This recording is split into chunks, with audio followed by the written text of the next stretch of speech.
Hi అండి. ఎలా ఉన్నారు అందరూ? అదేంటో అనుకుంటున్నారా? జున్ను పాలండి. మొన్న మామయ్య వాళ్ళ ఇంటికి వెళ్ళినప్పుడు వాళ్ళ గేదె ఈనిందని చెప్పి రెండో రోజు జున్ను పాలు తీసుకొచ్చి ఇచ్చాడు అక్కడ ఒక తాత. అది ఒక 1 లీటర్ జున్ను పాలది. వెంటనే చకచకా మా అత్త మాకు జున్ను చేసి పెట్టేశారు. భలే యమ్మీగా ఉంది తెలుసా? సరే ఇప్పుడు మనం సింపుల్‌గా జున్ను ఎలా తయారు చేసుకోవాలో చూసేద్దాం. జున్ను పాలు తీసుకొని దానిలో ఒక 1 ½ కప్ బెల్లం పొడి వేసాము. అంటే మేము బెల్లం పొడి వేసాము. దిమ్మ బెల్లం ఉంటే కూడా దాన్ని కొంచెం కొట్టి వేస్తే బావుంటది. అంటే ముక్కలు ముక్కలుగా ఉండొద్దు అది ఉడకపెట్టేటప్పటికి.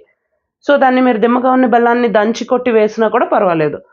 సో, కొంతమంది షుగర్‌తో చేయాలనుకుంటారు. షుగర్‌తో కూడా చేయొచ్చు. కానీ ఇలాంటివి తినేటప్పుడు కొంచెం హెల్త్ కూడా చూసుకోవాలి కాబట్టి, మేమైతే మాత్రం అన్ని స్వీట్స్‌కి బెల్లమే ప్రిఫర్ చేస్తామనమాట. సో, ఇలా 1 ½ కప్ బెల్లం పొడేసాను. వేసిన తర్వాత దాంట్లో ఏలకులు వేయాలి కదా! ఇలాచీ. దానికోసం ఏం చేశానంటే 2 స్పూన్స్ షుగర్‌లో ఒక 10 యాలకులేసి మిక్సీ పెట్టేసాననమాట. మిక్సీ పెట్టేసి ఆ పొడి వేశాను అందులో. అంటే యాలకులు డైరెక్ట్‌గా మిక్సీ పెడితే పట్టదు కాబట్టి. లేదు నా దగ్గర ఇలాచీ పొడి ఉంది నేను అదే డైరెక్ట్‌గా వేసుకుంటాను అన్నా కూడా వేసుకోవచ్చు. నేనైతే మాత్రం ఇలా ఫ్రెష్‌గా చేసిన యాలకుల పొడి వేసుకుంటాను. తర్వాత ఒక 15 దాకా నల్ల మిరియాలు తీసుకొని వాటిని బాగా దంచి వేశాననమాట. లేదు డైరెక్ట్‌గా పెప్పర్ పౌడర్ ఏసుకున్నా పర్వాలేదు. సో, 1 ½ కప్ జాగరీ పౌడర్, తర్వాత 10 ఇలాచీ, ఒక 15 బ్లాక్ పెప్పర్ వేసి బాగా కలిపేసిన తర్వాత, ఇది గిన్నె ఇలా కుక్కర్‌లో పెట్టి ఆ మూత మీద రాయి ఒత్తు పెట్టాను. ఎందుకంటే అది లోపలున్న నీళ్ళు పాలు బయటకొచ్చేయకుండా, బయట ఉన్న నీళ్ళు లోపలికి కలిసిపోకుండా అనమాట. అది మూత జరగకుండా ఉంటది ఇవి ఉడికే లోపల.